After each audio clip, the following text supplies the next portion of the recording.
Hello, beautiful people. Miss Beeching here.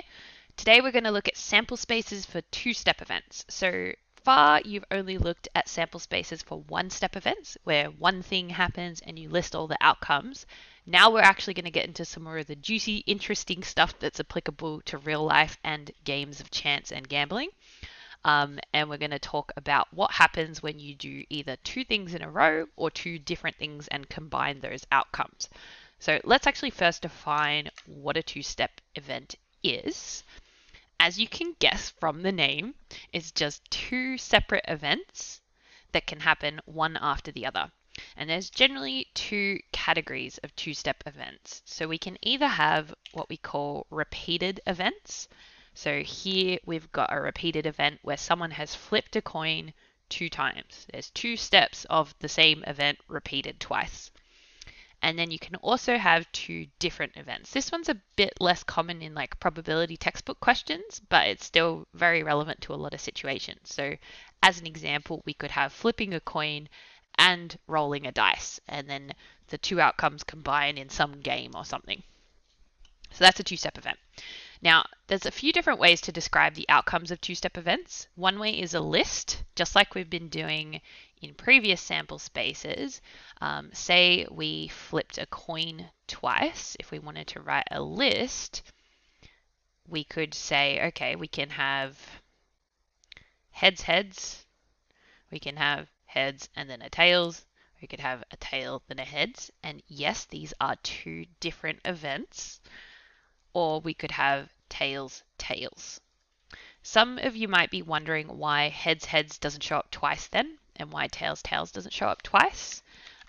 That's because if you go head one and then head two, and head two and then head one, these two events are what we call indistinguishable. They look the same, you can't tell them apart, so we count them as the same event. Whereas heads, tails, and tails, heads are distinguishable. We can tell the difference when that happens, so they count as two separate events. If that part's still confusing, you chat to your teacher about it.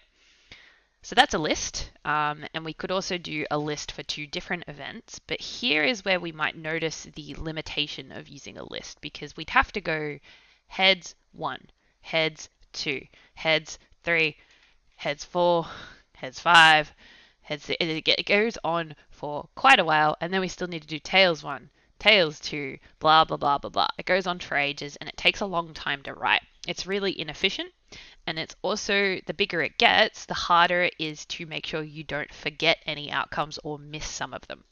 So lists can be handy, but generally we don't use them for two-step events because it just gets a bit too complicated. So one of the most common ones that we use for a two-step event is what we call a tree diagram.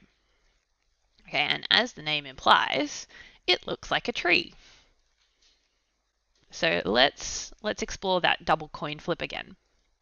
So when we do a tree diagram, we go in order from left to right. So we say, okay, here's the first coin flip, and it could be either heads or tails. So there's going to be two what we call branches on this first step of the tree diagram, because there's two outcomes. There's heads or there's tails. And then each of these, we could, after we flip a head, we could then flip a head or a tail. And after we flip a tail, we could flip a head or a tail. And you can kind of see how it looks like a tree. So this part is the first flip, and this part is the second. Okay, but our tree diagram's not quite complete yet. Usually on a tree diagram, we draw probabilities on the branches. So this one's pretty easy because we know it's a 1 in 2 chance every single time we flip. So we would just write 1 in 2 or 0.5 if you prefer on each branch to show the probability. We're not going to do anything with those probabilities in this skill, but we're going to make sure we put them there so we're ready to use them for a later skill. And sometimes people also like to write the list of outcomes at the end. So this is personal preference most of the time, but a lot of people like to write that this means heads, heads, this means heads, tails, this means tails, heads, and this means tails, tails. And it also, if you were having trouble earlier visualizing why heads doesn't show up twice and while tails doesn't show up twice, you can kind of see with the tree diagram how that happens. So that's a tree diagram. Sometimes the branches won't always have equal probabilities, so I'm just going to copy paste one in so you can see what that might look like. Say if we had the chance of rain, this tree diagram shows on tomorrow's chance of rain on the first branch, and the second branch has the chance of rain the day after tomorrow. And sometimes if it's rained one day, you'll notice that there's a 0.4 chance of rain here, but then the day after, if it rained, there was a 0.3 chance. It was less likely to rain because it rained yesterday. That might not always be true, but this is just an example of a situation where the probability can change on different branches. And you'll also notice down here that the probability changed to 0.5 because it didn't rain yesterday. So tree diagrams don't always have the same probabilities on each branch. Okay, that's a tree diagram. One other way we can express probabilities or sample spaces is through an array. An array is pretty much just a fancy name for a table.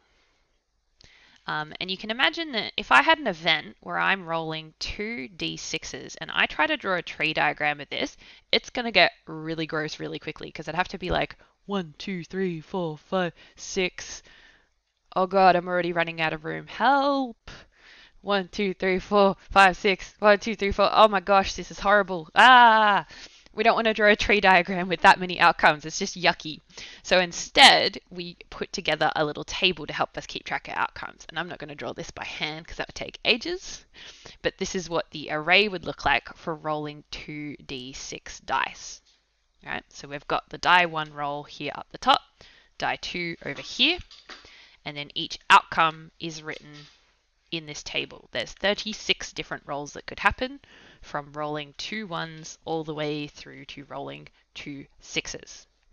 And sometimes people like to write the sum because often you roll 2 dice and add it up. So like this would be rolling a 2, this would be rolling a 12, this would be rolling an 8, etc. But it's just a much easier way to show a sample space when there's lots of different outcomes. Most of the time we use tree diagrams though. And that's it from me. If you have any questions, ask your teacher. Good luck, and I'll see you next time. Bye!